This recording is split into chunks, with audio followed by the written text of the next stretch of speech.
La ilaha illallah Muhammadur Rasulullah. Assalamu alaikum wa rahmatullah wa barakatuhu. I welcome you to the show Journey to Islam. In this program, I get to interrogate people to find out why they have decided to become Ahmadi Muslims. Today, I have on the show Mr. Ronald Pickens to discuss his journey to Islam Ahmadiyya. Mr. Roland Pickens, you're welcome to the show. Thank you for having me. Could you please tell us a bit about your life and then if you were in search of God by then? Okay, thank you very much. I was born in the United States of America in the state of Alabama, in Jefferson County. The state of Alabama is a former slave state. You know, in the U.S., there was not slavery in the entire part of the U.S., mainly in the southeastern part. And Alabama was in the southeastern part of the country. And that part of the country was and still is referred to as the Bible Belt. During the time when I was a young man growing up there, they had staunch segregation, in other words, separation of the races. When I was a young man, when I got onto the bus, I had to go to the back of the bus because of my skin color. If I wanted to eat something from a restaurant, I had to go to the back door to get the food takeaway. If I wanted to use the restroom, if it didn't say colored, I couldn't, there was no restroom for me. Or the same thing with the water fountain, it said colored, okay? I came from a very, I would say, Christian family. We went to church most Sundays. If my parents didn't go, they made sure that the children attended church. And I was a very young man, but I was always somewhat perplexed about the treatment that I had to endure because of my skin color. And I didn't know what it was I was experiencing, but something was not exactly correct in my mind. I was too young to really analyze it, you know, to come up with an answer. But I had those questions, but I still went to church anyway. So during that time period, you may or may not have heard of Dr. Martin Luther King Jr. He used to come to Birmingham, Alabama, which is in Jefferson County, and he used to come to the 16th Street Baptist Church, and he would sermonize to the so-called Negroes, that's what we were called back in those days, about the injustices that we were enduring 100 years after slavery. So their marches would always start. They would start at 16th Street Baptist Church and move to the center of Birmingham. And if you could go back and look at the archives, you will see that during that time period, the Birmingham police was very, very brutal. They would sick police dogs on the marches, unarmed, innocent people, turn on fire hoses. The force would be so great they would knock people to the ground. They would put people in jail. I mean, it went on and on and on. So one Sunday morning, I did not go to church. I was lying in front of the television, and a news presenter broke in and said that 16th Street Baptist Church had been bombed and that 4 little girls that were attending Sunday school had been killed. At that point, I stopped believing in Christianity. I just could not believe in a religion that was so cruel to me. Okay? Not that the religion per se was cruel, but the people who worship and practice the religion did not respect me. They were just disrespecting me so much that they would plant a bomb inside of a church and kill 4 little girls, innocent girls, who were doing nothing, just because they did not want to change. They did not want black people to have equal rights. I mean, my parents couldn't vote. Our schools were inferior. It was second-class citizenship, and they used Christianity to enforce that way of life. So, after a while, I stopped going to church. My parents still made me go, but by the time I turned 13 or 14, I stopped going to church, and I didn't stop believing in God. Okay, but there was something about Christianity. I'm not trying to be disrespectful. I'm just speaking about my own personal experiences that made me wanting something else. Okay, so after I finished high school, I moved away to Michigan, to the state of Michigan, and I got married. I had one child. About a year and a half later, my wife and I moved to a different apartment. Actually, we were renting a house. And one Saturday morning, I went down to get the mail. And there was this newspaper called Muhammad Speaks. Muhammad Speaks. It was issued by an organization called the Nation of Islam. Okay, so I'd never heard anything like that. So I took the paper back inside and I opened it up I opened up to the center page, and here's this man, Elijah Muhammad, talking about the God of our forefathers named Allah. I said, that's interesting. I never heard of this before. So I read it, and it was interesting. Yeah. Okay, I felt something. So the next weekend, there was another paper. Okay, Yeah. so the papers kept coming, and I kept reading, and I was feeling like, okay, now we're talking about a religion here. Yeah. This is something that I could worship. And as I mentioned previously, my wife was pregnant with our second child. I was also a new college student. I had been in college for a couple of weeks. All right. And my wife went into premature labor, and they had rushed to the hospital, and they rushed her and did surgery. And the doctor came out and told me that my newborn son had been without oxygen for 15 minutes, and but they revived him. But if he lived, he would be an institutional baby. In other words, he would not be able to do anything for himself. For himself. Right. So I just said, okay. So immediately I went to a payphone. You probably don't know what a payphone is, but back in those days we had payphones, okay? And I called my mother down in Alabama and told her what had happened, and she told me I should pray. Yeah. So I said, okay. So I was in the phone booth, and I was like, wow. So for the first time in my life, I turned and I prayed to Allah. I said, oh Allah, And I remember I apologized to Allah because I didn't know how to pray to Allah. But I asked him to forgive me, but I needed him, and my son needed him. And to make a long story short, up to this day, my son is a university graduate. He's a former Marine. He's now a manager at the Veterans Administration Hospital in Cleveland, Ohio. And all of his life, he's been fascinating. Even when he was, I have to tell you this story. My wife had moved to a new city and a new school for the children. And so she called me one day at work and said, Key came home with a violin. He said the teacher gave it to him. I said, oh no, my son's a thief. I said, did he steal? I said, you go up to the school and find out what's going on. Yeah. So my wife went to the school and she came back. She called me. She said, oh, the teacher did give it to him. She said that he was a good player and that he should practice because he would be a good violinist. Okay. And so by the time he got to high school, he was the first chair violinist, and he was also the president of the orchestra. Okay.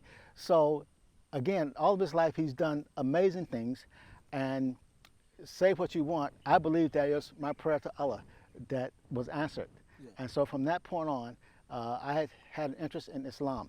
Now, there were some teachings that in the Nation of Islam that were very nationalistic because it was geared more towards the slave descendants, okay? I mean, black people, okay?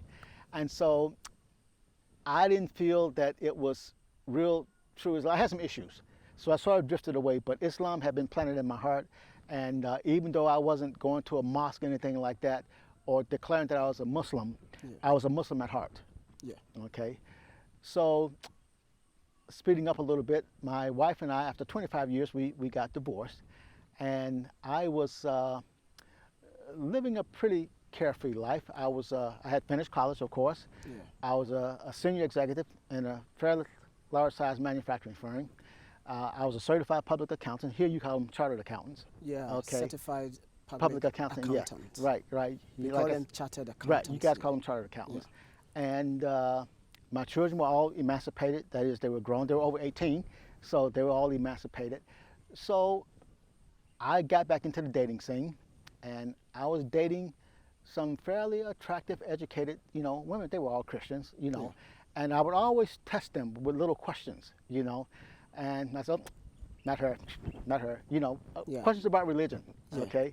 And if they weren't open at all to Islam, I didn't really see much of a future because when it came to religion, like I said, I was a Muslim at heart. Okay. So all this while, how strong was the faith? The faith was strong. Yes. But not so strong that, you know, I went to a mosque or anything like that, but I believed in God and I believed in Islam. I mean, I knew that Allah, there was no God but Allah. That much I knew. So at that point, you were not attending church, you were not attending the mosque. No, neither.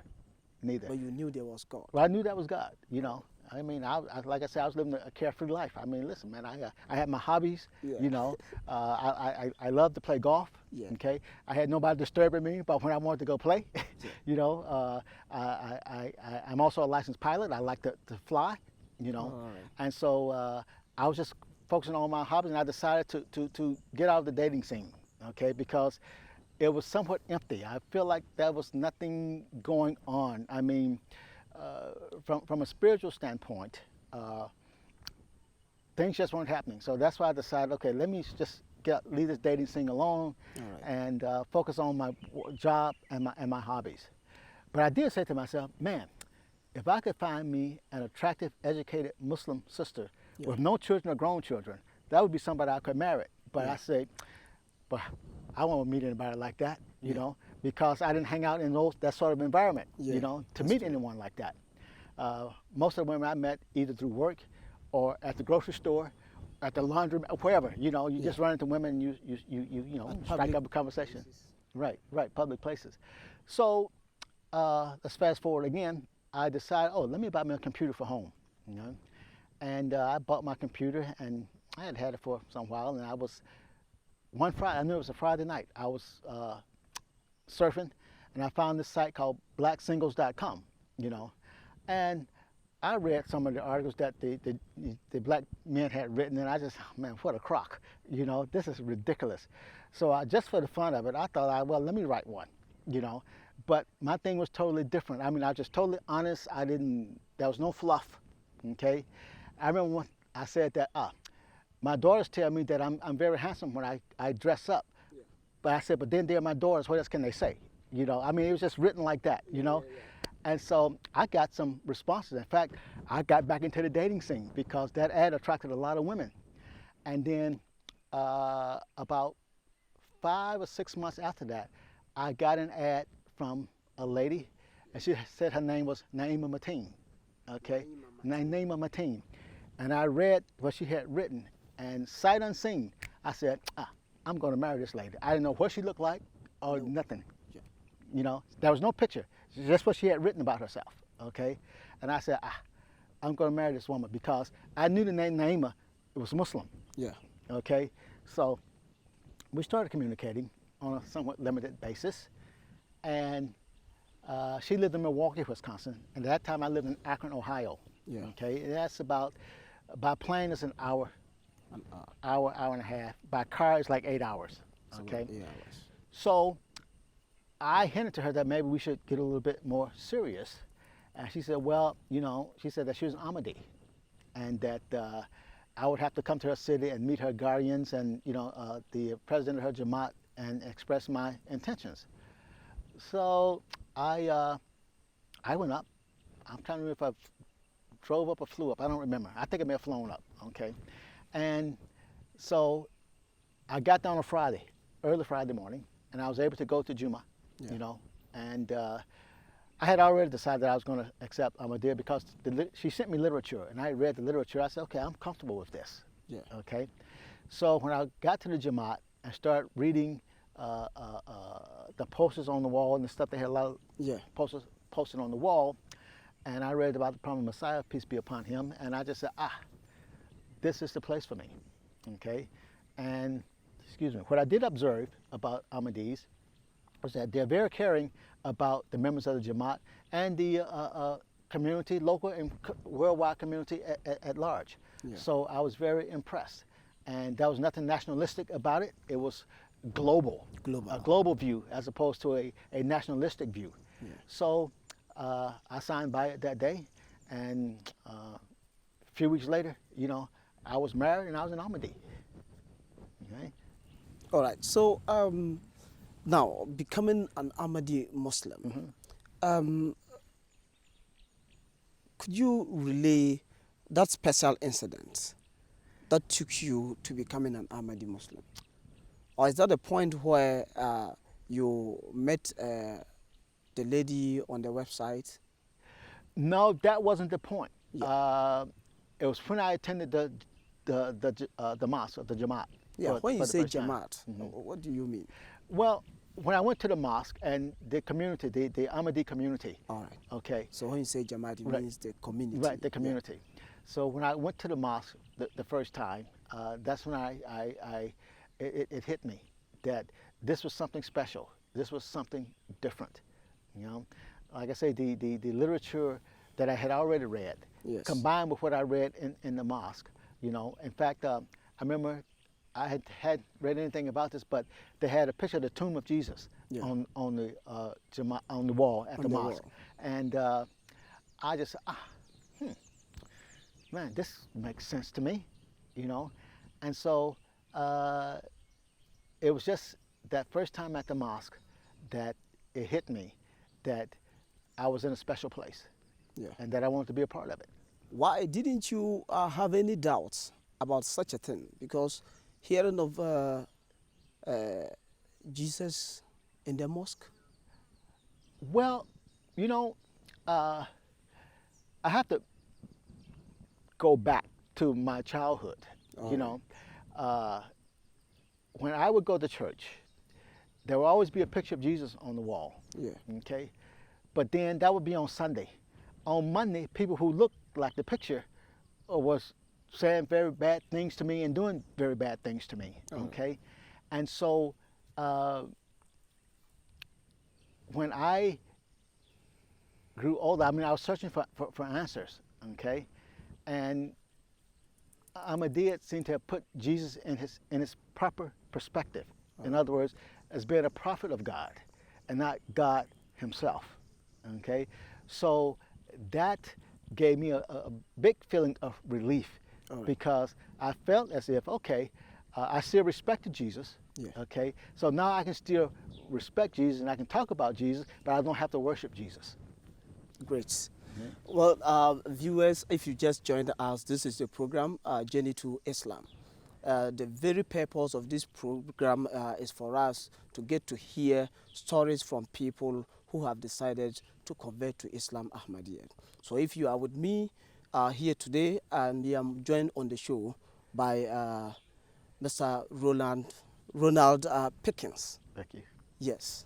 And then Mr. Roland, I know ever since you get converted, have you realized any changes in your life? Oh, absolutely.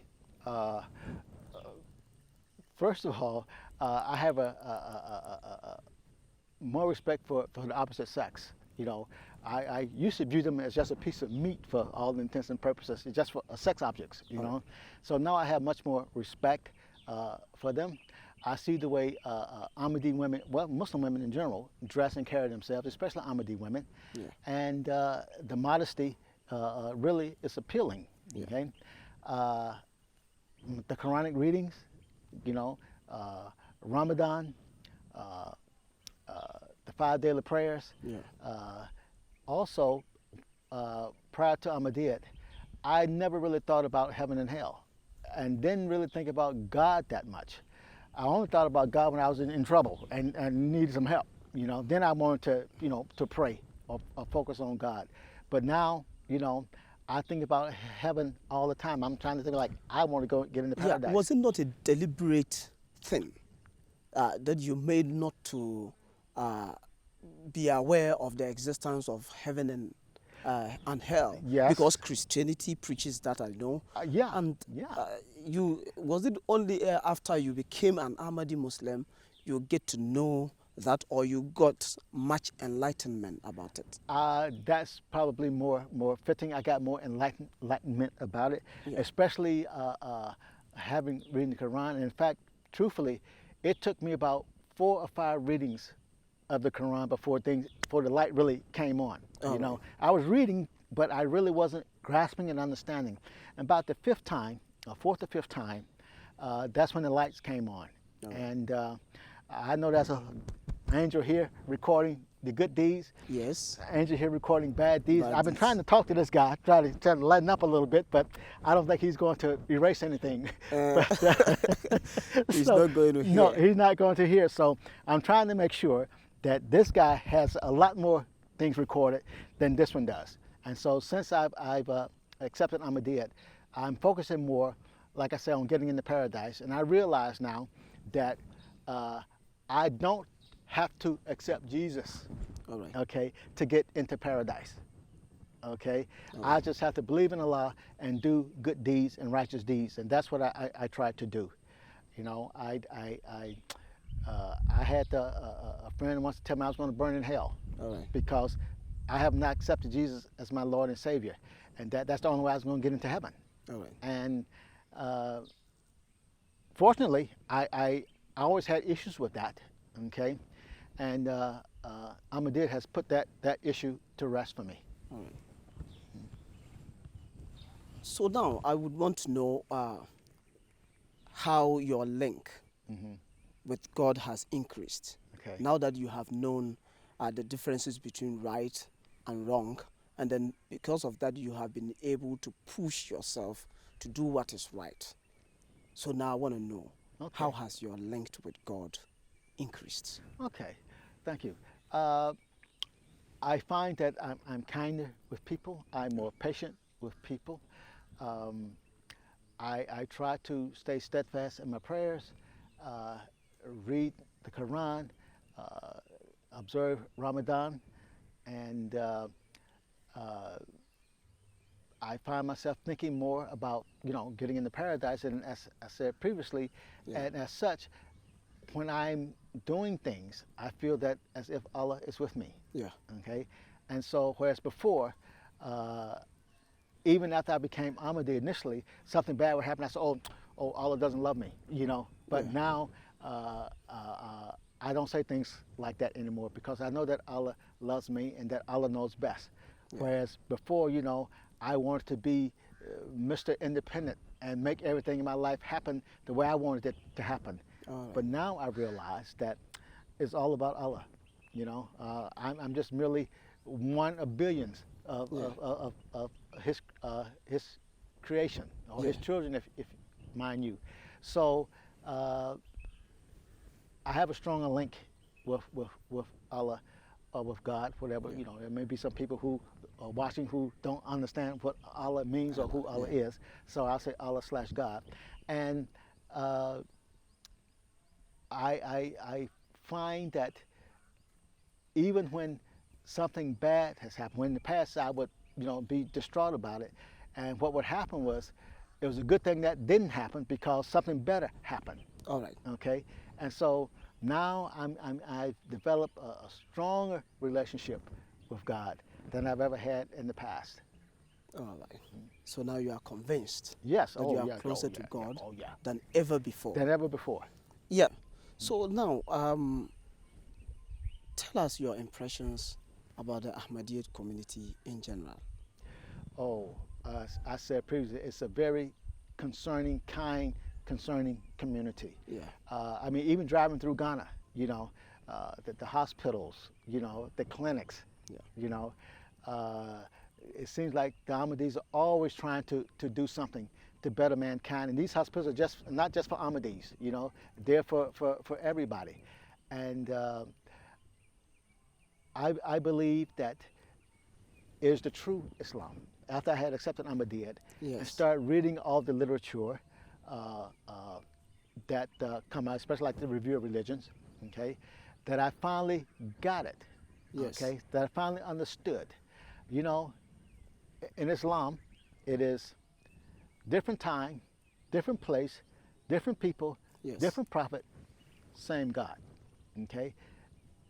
That's what makes Islam universal. I mean, all the prophets, you know, were sent, and therefore, unlike Christianity, and I'm not trying to knock Christianity, they say unless you accept Christ, you're going to hell, which means that based upon that logic, there'll be only Christians in heaven.